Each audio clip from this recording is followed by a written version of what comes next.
Marhaba from Istanbul here in Turkey.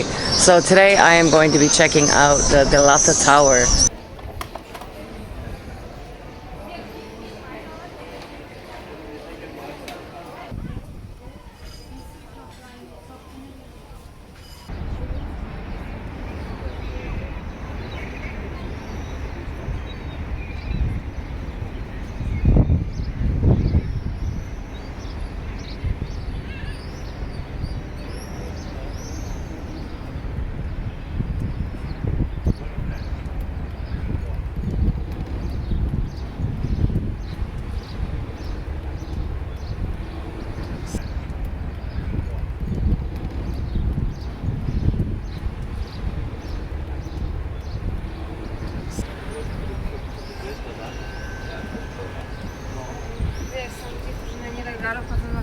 No, tak, tak, wiem.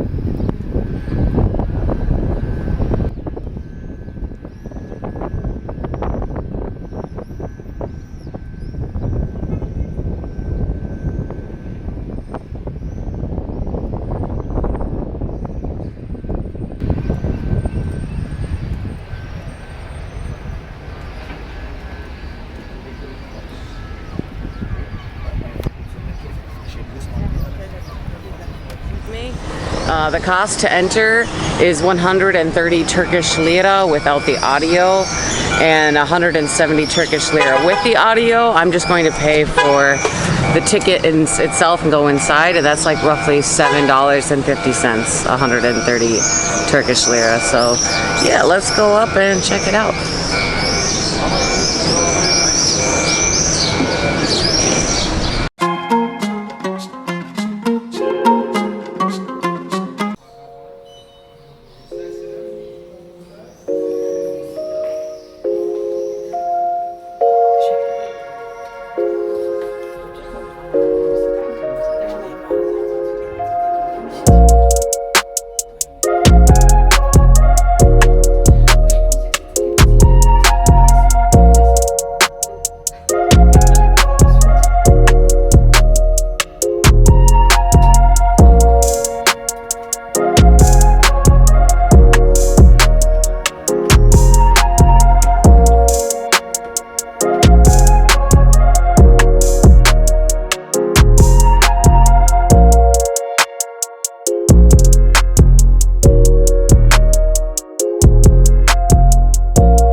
Do they hang the weight?